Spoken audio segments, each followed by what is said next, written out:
My name is Nora Halstead, and I build software that keeps hospital records from breaking. At 34, I'm a senior architect and the sole owner of a 3-bedroom craftsman house in Portland. I'd owned it outright for years. Yet, in my parents' minds, my brother Dylan still came first. So when the knock came at 11:47 a.m., it hit like a slap. On my porch stood my parents, Dylan, and his wife Kelsey. A U-Haul truck idled at the curb. "Pack your things," my mother said, looking past me into the hallway. "Dylan and Kelsey are moving in tomorrow." I stared at her. "What?" My father sighed dramatically. "Don't make this difficult.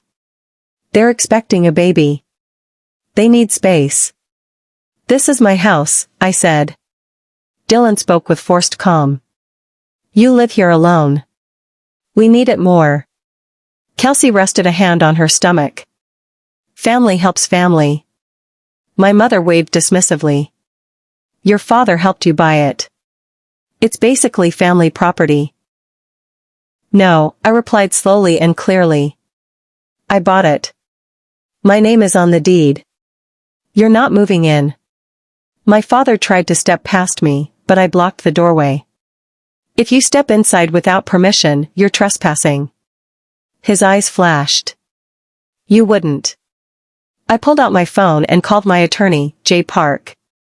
"Jay, I need you here with my property documents, and I need the sheriff. My family is trying to take my house." When I hung up, the porch fell silent. "You called a lawyer on us?" Dylan asked. "You brought a moving truck," I replied. "What did you expect?" 11 minutes later, Jay's sedan pulled in behind the U-Haul, and a patrol car arrived moments later. Deputy Larkin stepped out with one hand near her radio. Jay opened his briefcase on my porch. "Deed. Tax records," he said, handing over a neatly organized stack.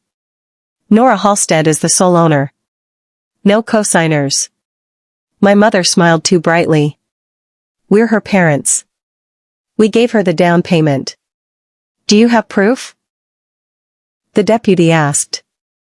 My father's mouth opened and then closed. "I have bank statements," I said. "Every deposit came from me." Deputy Larkin closed the folder.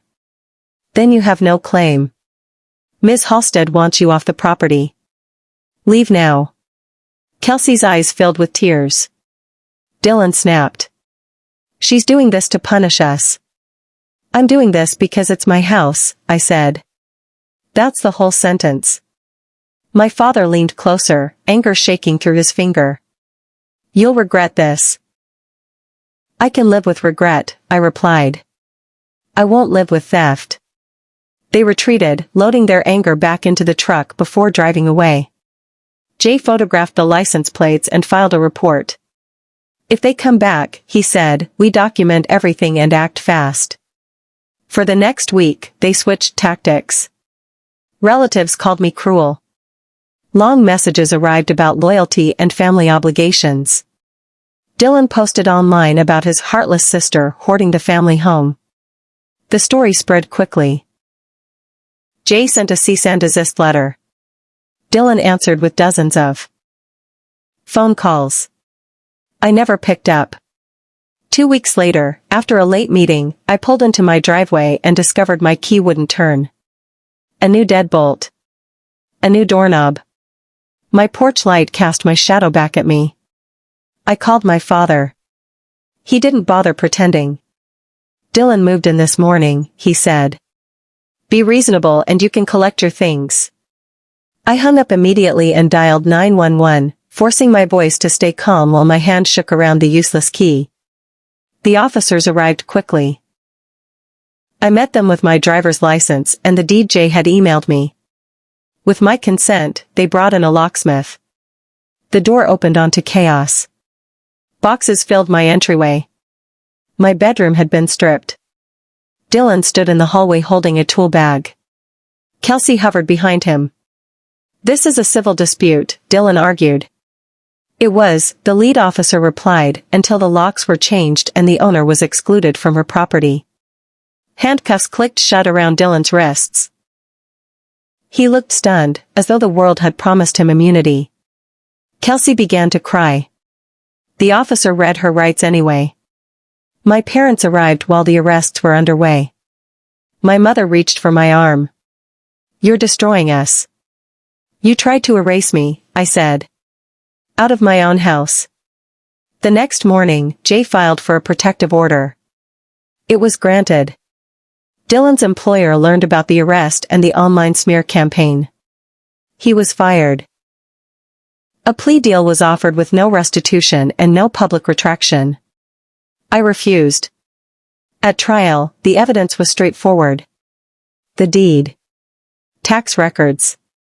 The locksmith invoice. Police photographs. And Dylan's own social media posts. The judge called the scheme premeditated. Dylan was convicted and ordered to pay restitution, complete community service, and publish a public retraction. The lie had traveled farther than the truth ever would. But the truth existed in writing. When the house finally grew quiet again, I replaced every lock and transformed the damaged bedroom into a home office. I painted the walls white and allowed myself to breathe. For the first time in months, I felt like I truly belonged there. Therapy eventually gave me a sentence worth keeping. Boundaries aren't cruelty. So when my father called one final time to blame me for my mother's stress, I answered simply, "Your choices aren't mine to carry." Then I hung up. I sleep well now. Because the door is mine. And so is the peace behind it.